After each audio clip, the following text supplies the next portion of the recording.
26일 아침 저희들에게 주시는 하나님 말씀은 사사기 8장 10절로 17절까지 말씀입니다. 말씀을 함께 봉독하겠습니다.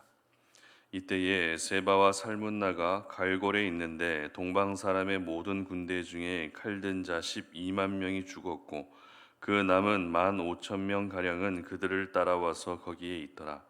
적군이 안심하고 있는 중에 기드온이 노바와 욕부와 동쪽 장막에 거주하는 자의 길로 올라가서 그 적진을 치니 세바와 살문나가 도망하는지라. 기드온이 그들의 뒤를 추격하여 미디안의 두 왕 세바와 살문나를 사로잡고 그 온 진영을 격파하니라. 요아스의 아들 기드온이 헤레스 비탈 전장에 돌아오다가 숫곳 사람 중 한 소년을 잡아 그를 신문하매 그가 숫곳의 방백들과 장로들 77명을 그에게 적어 준지라.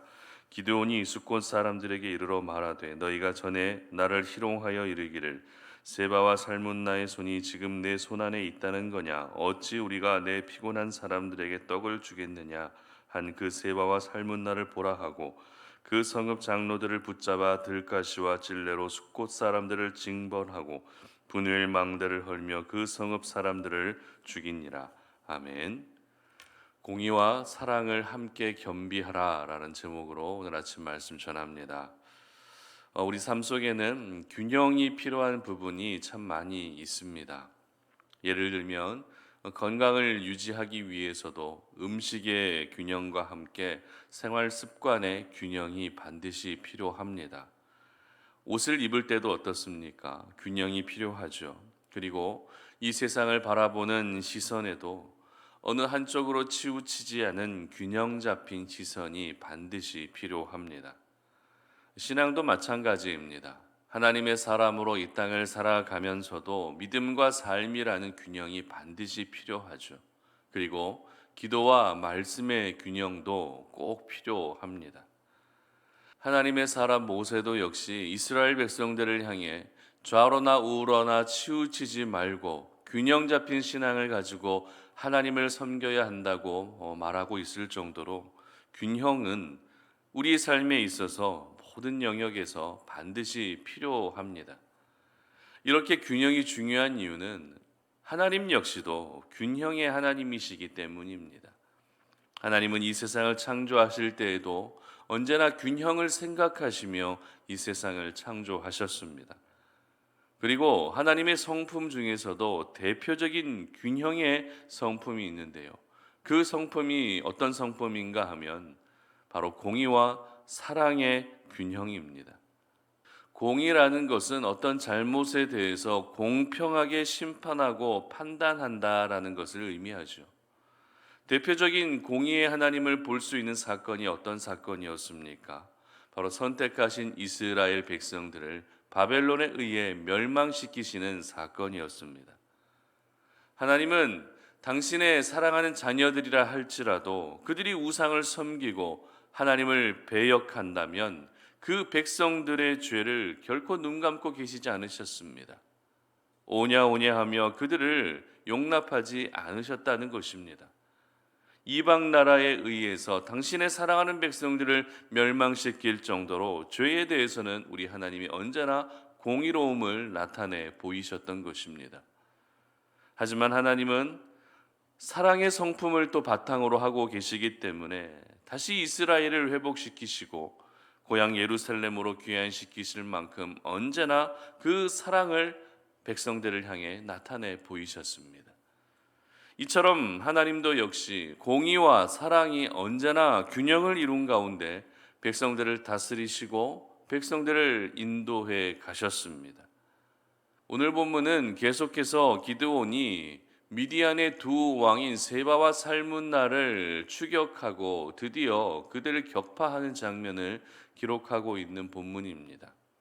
사실 미디안의 왕들을 격파했다는 내용보다 저희들이 더 주목하게 되는 내용이 어떤 내용입니까?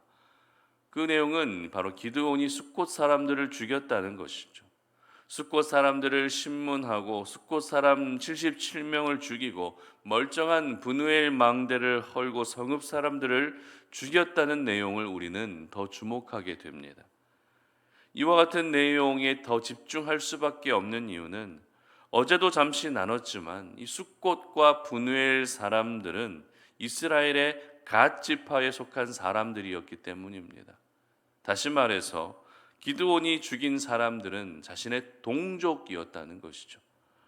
그런데 오늘 이 사건을 묵상할 때 저희들은 크게 두 가지 관점으로 묵상할 수 있어야 됩니다. 첫 번째 관점은 바로 공의의 관점입니다. 기드온이 숫꽃과 분우엘 사람들을 죽인 이유가 무엇이었습니까? 미디안의 왕을 추격하는 과정에서 기드온은 지친 군사들에게 떡을 나눠주기를 요청했지만 그들은 그 요청을 거절했습니다. 뿐만 아닙니다.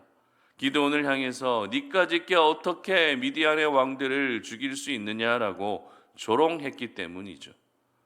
이러한 일을 겪은 기드온은 내가 미디안의 왕을 잡고 나면 반드시 너희들을 죽이겠다고 다짐한 일이 있습니다.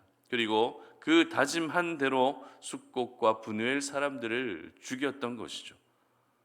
공의의 관점으로 이 사건을 본다는 것은 하나님의 전쟁에 참여하고 있는 기드온을 도와주지는 못할지언정 오히려 조롱하고 협조하지 않은 것에 대한 하나님의 심판으로 보는 관점입니다. 15절 말씀 보시기 바랍니다. 기드온이 숫꽃 사람들에게 이르러 말하되 너희가 전에 나를 희롱하여 이르기를 세바와 살문나의 손이 지금 내 손안에 있다는 거냐 어찌 우리가 내 피곤한 사람들에게 떡을 주겠느냐 한 그 세바와 살문나를 보라 하고 이처럼 공의의 관점으로 오늘 사건을 보게 되면 기드온의 행동이 비록 잔인하기는 했지만 지금 최전선에서 수고하고 있는 기드온을 조롱하고 또 협조하지 않은 죄에 대해서는 반드시 심판하시는 하나님의 성품을 볼 수 있는 것입니다. 그리고 오늘 사건을 보는 또 다른 관점은 바로 사랑의 관점인데요. 사랑의 관점은 말 그대로 기드온의 행동이 너무 지나쳤다라고 보는 관점입니다. 16절과 17절 말씀 보시기 바랍니다. 그 성읍의 장로들을 붙잡아 들가시와 찔레로 숫꽃 사람들을 징벌하고 분우엘 망대를 헐며 그 성읍 사람들을 죽이니라. 여러분, 이렇게 잔인한 일을 행한 기드온에게서 사랑을 발견하기는 좀처럼 쉽지 않다는 것을 느끼실 것입니다. 죄를 지은 것은 맞습니다. 그들이 협조하지 않은 것은 사실입니다. 그래도 숫꽃과 분우엘 사람들이 어떤 사람들입니까? 이스라엘 12지파에 속한 사람들이라는 것입니다. 그 점을 생각할 때 그들을 너그러운 마음으로 용서해 주면 더 좋지 않았을까라는 그런 아쉬움이 남는 사건이 바로 오늘 이 사건이라는 것이죠. 성경학자들의 견해도 역시 크게 이 두 가지 견해로 나뉘어집니다. 공의의 관점으로 보느냐 아니면 사랑의 관점으로 보느냐. 공의의 관점으로 보게 되면 기드온은 잘했다는 것이고 사랑의 관점으로 보게 되면 기드온이 잘못했다는 것을 의미하죠. 하지만 어떤 해석이 옳고 또 어떤 해석이 틀리다를 떠나서 저는 오늘 본문을 묵상하면서 하나님의 사람들에게 필요한 것은 바로 균형이다라는 사실을 깨닫게 됩니다. 오늘을 살아가는 모든 하나님의 사람들이 가져야 될 자세는 바로 균형을 이룬 자세가 필요하다는 것을 깨닫게 됩니다. 여러분, 균형이란 무엇입니까? 앞서 말씀드렸던 것처럼 어느 한쪽으로 치우치지 않는 것을 가리켜 균형이다라고 말합니다. 그래서 하나님 역시도 공의를 행하시지만 사랑이라는 균형을 이루고 계십니다. 그리고 사랑을 나타내시지만 공의를 통해서 균형을 언제나 이루고 계신다는 것입니다. 그러므로 오늘을 살아가는 저희들 역시 이 공의와 사랑이라고 하는 두 가지 큰 모습이 언제나 균형을 이룬 모습으로 살아야 한다는 사실을 여러분 모두 기억할 수 있기를 바랍니다. 지금 방학 기간이긴 하지만 학기 중에는 우리 다음 세대 아이들이 방과 후가 되면 교회로 많이 찾아오고 또 자기 집 드나들듯이 교회를 많이 오는 것을 보게 되는데요. 설교 중에도 몇 번 말씀드린 적이 있지만 이 아이들이 교회에 들어오게 되면 교회 안에서 머무는 그 시간 동안만큼은 정해진 규칙을 따르도록 하고 있습니다. 그 규칙 중에는 대표적으로 욕하지 않는다, 불필요한 신체 접촉을 하지 않는다, 공간을 깨끗하게 사용한다 등의 이런 여러 가지 규칙들이 있는데요. 그런데 만약 아이들이 이 규칙을 지키지 않았을 때 공의의 관점으로만 이 아이들에게 접근하면 어떻게 될까요? 단순합니다. 심하게 혼내고 그냥 쫓아내보내면 됩니다. 이게 바로 공의의 관점으로만 아이들을 대하는 것이죠. 하지만 반대로 사랑의 관점으로만 아이들을 대하면 어떻게 되겠습니까? 아무리 이 아이들이 규칙을 지키지 않아도 그럴 수 있지라고 특별히 문제 삼지 않는 것이 바로 사랑의 관점으로만 아이들을 보는 것입니다. 그렇다면 이렇게 공의의 관점 혹은 사랑의 관점이라고 하는 한 부분만을 강조하며 아이들을 대하는 교육 방법이 옳은 방법이라 할 수 있을까요? 공의의 관점으로만 아이들을 대하고 아니면 사랑의 관점으로만 아이들을 대하는 이 교육 방법이 과연 옳은 방법이라 할 수 있겠습니까? 그렇지 않다라는 것을 여러분들이 더 잘 알고 계실 것입니다. 공의의 관점으로는 벌할 때는 엄하게 벌을 내리면 맞지만 사랑의 관점으로는 그 아이를 너무 심하게 다그치지 않고 좋게 타이를 필요도 있습니다. 그래서 필요한 것이 무엇입니까? 바로 균형이라는 것입니다. 이 균형이 무너지는 순간 저희들이 쉽게 범하는 실수가 있는데요. 그 실수는 바로 감정이 앞서게 된다는 것입니다. 균형이 무너지는 순간 저희들은 감정이 앞서게 됩니다. 감정이 앞서게 되면 어떻게 되죠? 올바른 판단을 할 수가 없습니다. 그러면 결국 더 심각한 피해가 우리 가운데 나타나게 되는 것입니다. 그러므로 오늘 이 시간 저희들이 이 땅을 살아갈 때에 균형을 이룬 신앙을 사모할 수 있었으면 좋겠습니다. 아니, 신앙뿐만 아니라 우리의 성품과 우리의 인격까지도 언제나 균형을 이룰 수 있는 그러한 모습으로 살아갈 수 있도록 여러분들 이 균형에 대해서 오늘 이 아침에 기도할 수 있었으면 좋겠습니다. 하나님의 사람들은 공의와 사랑이 언제나 겸비되어야 합니다.